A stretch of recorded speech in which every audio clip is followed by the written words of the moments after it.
Hello guys, আসসালামু আলাইকুম। আশা করি আল্লাহর অশেষ রহমতে আপনারা ভালো আছেন, আমরাও ভালো আছি। বাংলাদেশি ব্লগার তাপকিয়া চ্যানেল থেকে আপনাদের জন্য নতুন আরেকটা ভিডিও নিয়ে এসেছি। আজকের ভিডিওটা প্রথম থেকে শেষ পর্যন্ত দেখবেন। দূরে এবং কাছে, দেশ এবং দেশের বাহিরে যে যেখান থেকে আজকের এই ভিডিওটা দেখতেছেন সবাইকে জানাই আন্তরিক ভালোবাসা এবং অভিনন্দন। আজ হলো আমি রাত্রে থেকে ভিডিওটা শুরু করে দিয়েছি।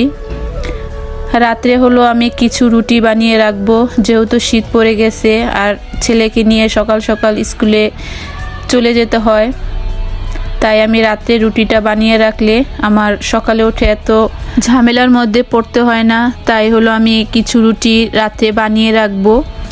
আমার আটার বরমে হলো আটা শেষ হয়ে গেছে। প্রথমেই দেখতে পেলেন যে আমি আটাগুলো হলো ঢেলে নিলাম বরমে। তারপরে হলো পানিটা গরম করে এখন আমি আটাটা হলো সিদ্ধ করে নিলাম। এই যে দেখেন আমার আটা সিদ্ধ করা হয়ে গেছে। আমি এখন চুলাটাকে অফ করে দিব আর সবগুলো রুটি হলো বানিয়ে নিব। আগে হলো আমি গোল গোল করে পেড়া করে নিব, তারপর হলো একসাথে বানানো শুরু করব, এতে করে তাড়াতাড়ি হলো রুটিগুলো বানানো যায়।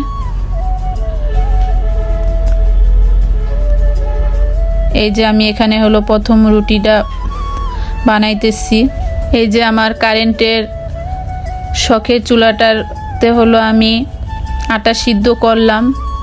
সকালে উঠে যে আমার চুলাটার সাথে এমন একটা পরিস্থিতি হবে আমি কখনো ভাবতে পারি নাই। আর আমার চুলাটার এমন পরিস্থিতি দেখে মনটার ভিতর যে এত খারাপ লাগছে সেটা বলে বোঝানোর মতো না। আমার রুটি বানানো দেখেন একটা হয়ে গেছে, আর বাদ বাকি রুটিগুলো আমি হলো অফ ক্যামেরায় বানিয়ে নিয়েছি। এই যে দেখেন আমার হলো রুটি বানানো শেষ, আর হলো একটা বাকি আছে। তারপরে হলো আমি ক্যামেরাটাকে এখানে অফ করে দিব। সকালে উঠে আবার ক্যামেরাটাকে অন করব। আজকে হলো রাত্রে আর কোনো ভিডিও করব না। এখন এগুলোকে হলো একটা প্লেট দিয়ে ঢেকে হলো আমি ফ্রিজে রেখে দিব। আর রুটি রাখার যে বক্স সেটা হলো আমার এখনও কিনা হয় নাই, পরবর্তীতে এক সময় হলো কিনে নেব। আমি হলো একদিন হলো খুঁজছিলাম, আমি যেই ধরনেরটা চেয়েছি সেই ধরনেরটা হলো সেই দোকানে ছিল না, এই কারণে হলো আর কিনা হয় নাই। পরবর্তীতে আমি হলো এক সময় কিনবো। আমি হলো সকালে নাস্তা করে তারপর হলো ক্যামেরাটা অন করলাম। তারপরে আমি ভাবলাম যে আমার সকালের যে কাজগুলো সেগুলো হলো আমি করে নেই। আজ হলো চুলাটাকে হলো সুন্দর করে ক্লিন করব। ক্লিন করতে এসেই দেখি আমার চুলাটার সাথে কি ঘটনা ঘটে গেছে। দেখেন রাতে হলো ইঁদুরে আমার চুলার তারটা কেটে কি অবস্থা করে ফেলেছে। আর এটা দেখে যে আমার কতটা খারাপ লেগেছে সেটা আপনাদেরকে আমি বলে বোঝাতে পারবো না। চুলাটার এই অবস্থা দেখে মন খারাপ করে হলো আমি শাশুড়ি মার ঘরে গেছি। মাকে যে বললাম যে মা, আমি যে চুলাটা কিনেছি কারেন্টের সেটার হলো ইঁদুরে হলো আপনার তার কেটে ফেলেছে। মা কইতেছে কি বলতেছো, এটা এত শখ করে চুলাটা কিনছো আর এত দামি জিনিসটা এভাবে নষ্ট করে ফেললো।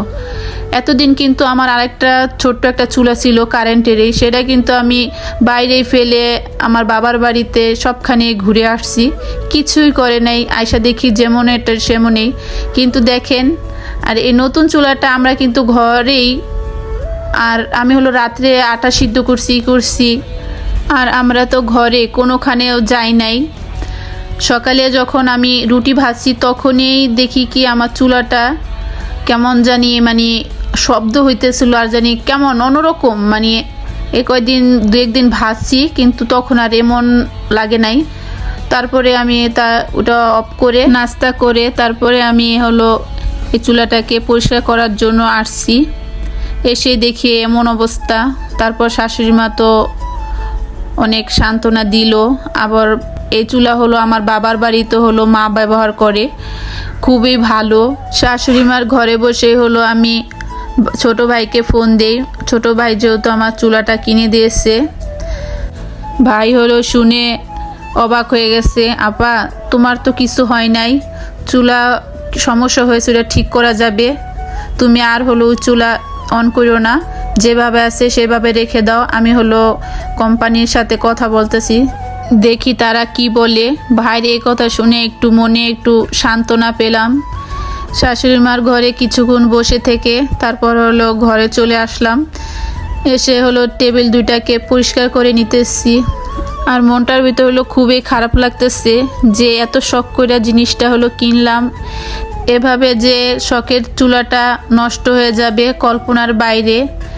আপনার অন্য কোনো সমস্যা থাকতে পারতো, ডিস্টার্ব দিত বা আমার হাতে ভেঙে যেতে পারতো বা কোনো একটা সমস্যা হইতো, তাহলে মানে মনেকে একটু সান্ত্বনা দেওয়া যাইতো যে না এই কারণে হয়েছে। আর ইঁদুরে যে আমার সাথে এমন করবে কল্পনার বাহিরে। আর শখের জিনিস সব সময় কিন্তু তাড়াতাড়ি নষ্ট হয়ে যায় বা কোনো ক্ষতি হয়ে যায়। আর আমার ছোট ছেলে স্কুলে থেকে এসে দেখে যে চুলাটা এমন অবস্থা, সে হলো খুব কান্না করেছে। আর ছেলের কান্না দেখে আমার আরও অনেক খারাপ লাগতেছে। আমার ভিতরটা যে কেমন লাগছে আমি বলে বোঝাতে পারবো না। আজকের ভিডিওটা এ পর্যন্তই। সবাই ভালো থাকবেন, সুস্থ থাকবেন, আমাদের জন্য দোয়া করবেন। আপনাদের জন্য দোয়া এবং ভালোবাসা। আল্লাহ হাফেজ।